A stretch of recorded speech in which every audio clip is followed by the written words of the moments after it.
নাভি মুম্বাইয়ের চাঞ্চল্যকর ঘটনা, প্রাক্তন প্রেমিকের হাতে তরুণীর মৃত্যু ও পরবর্তী আত্মহত্যা। নাভি মুম্বাইয়ের খারগড় হিলস এলাকার এক মর্মান্তিক ঘটনা উদ্ঘাটিত হয়েছে। 19 বছর বয়সী বৈষ্ণবী বাবর গত 12 ডিসেম্বর থেকে নিখোঁজ ছিলেন। তার পরিবার ও বন্ধুরাও প্রথমে তার খোঁজ না পেয়ে উদ্বিগ্ন হন। সায়নের একটি কলেজে পড়াশুনো করা বৈষ্ণবী সেদিন কলেজে যাওয়ার জন্য বাড়ি থেকে বের হয়েছিলেন, কিন্তু এরপর আর বাড়ি ফিরে আসেননি। বৈষ্ণবী ও 24 বছর বয়সী বৈভব বুরুঙ্গালের মধ্যে একসময় গভীর প্রেমের সম্পর্কে ছিল, তবে সম্প্রতি তাদের মধ্যে সম্পর্কে টানাপোড়েন শুরু হয় এবং শেষমেশ সম্পর্কটি ভেঙেও যায়। বৈভব এই বিচ্ছেদ মেনে নিতে পারেননি এবং সেই থেকে তিনি মানসিকভাবে বিপর্যস্ত হয়ে পড়েন। বৈভবের মনের অবস্থা ক্রমেই খারাপ হতে থাকে এবং সে সিদ্ধান্ত নেয় বৈষ্ণবীর প্রতি প্রতিশোধ নেওয়ার। 12 ডিসেম্বর বৈষ্ণবী যখন কলেজে যাওয়ার জন্য বের হয়, সেই সময় বৈভব তাকে খারগড় হিলস এলাকায় নিয়ে যান। সেখানে বৈভব তাকে শ্বাসরুদ্ধ করে হত্যা করেন। বৈভব এরপর নিজের ফোনে একটি সুইসাইড নোট লেখেন, যেখানে তিনি স্পষ্টভাবে জানান যে বৈষ্ণবীকে হত্যা করার পরে তিনিও আত্মহত্যা করবেন। সুইসাইড নোটে তিনি আরও একটি রহস্যময় কোড L01-501 উল্লেখ করেন, যা পরবর্তীতে পুলিশ তদন্তে গুরুত্বপূর্ণ ভূমিকা পালন করে।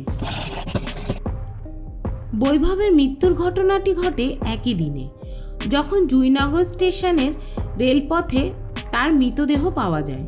তিনি ট্রেনের সামনে ঝাঁপ দিয়ে আত্মহত্যা করেছিলেন বলে পুলিশ জানায়। এই ঘটনার পর তার মৃত্যুর কারণ এবং বৈষ্ণবীর নিখোঁজ হওয়ার বিষয়টি নিয়ে একটি বিশেষ টাস্ক ফোর্স গঠন করা হয়। পুলিশ বৈভবের মোবাইল থেকে উদ্ধার করা সুইসাইড নোট বিশ্লেষণ করতে শুরু করে।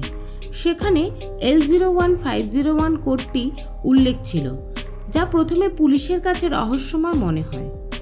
তবে পরে পুলিশ বুঝতে পারে যে এটি খারগড় হিলস এলাকার একটি নির্দিষ্ট গাছের বনবিভাগের চিহ্নিতকরণ নম্বর। সেই নম্বরটি ছিল সেই গাছ যেখানে বৈভব বৈষ্ণবীর মৃতদেহ ফেলে রেখেছিল। পুলিশ এরপর সিসিটিভি ফুটেজ খতিয়ে দেখে, যা নিশ্চিত করে যে ঘটনার দিন বৈভব ও বৈষ্ণবীকে খারগড় পাহাড় এলাকায় একসঙ্গে দেখা গিয়েছিল।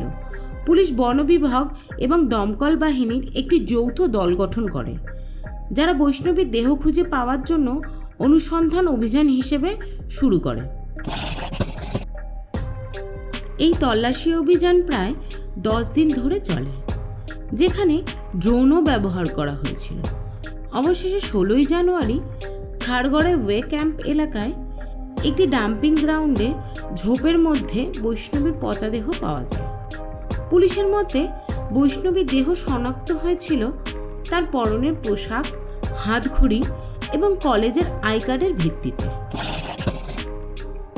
এই ঘটনা সমাজের গভীর শোক ও উদ্বেগের সৃষ্টি করেছে।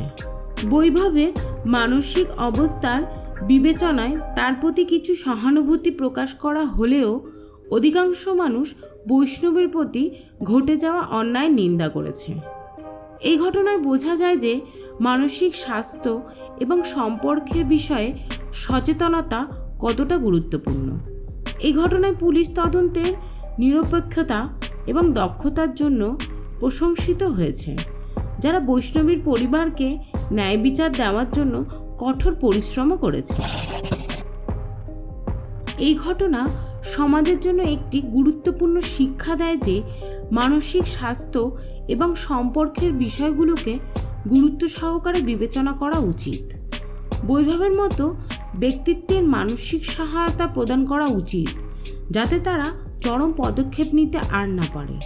এছাড়া সমাজের সম্পর্কের বিচ্ছেদ ও মানসিক অসুস্থতার জন্য সহানুভূতি এবং সহায়তা প্রদানের প্রয়োজনীয়তাও বোঝাতে এই ঘটনা গুরুত্বপূর্ণ ভূমিকা পালন করে। বৈষ্ণবী বাবরের মৃত্যু ও বৈভব বুরুঙ্গালের আত্মহত্যা একটি মর্মান্তিক ঘটনা, যা মানসিক স্বাস্থ্য সম্পর্কের জটিলতা এবং সামাজিক দায়িত্বের ওপর আলো ফেলেছে।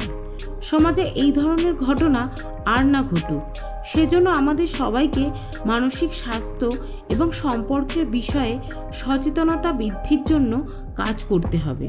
এই ঘটনা একটি সতর্ক বার্তা যে অপরাধের কোনো লুকানোর জায়গা নেই এবং অপরাধীকে শাস্তি পেতে হবেই, সে যে যত বড়ই অপরাধ করুক বা সে কত ছোটই অপরাধ করুক না কেন।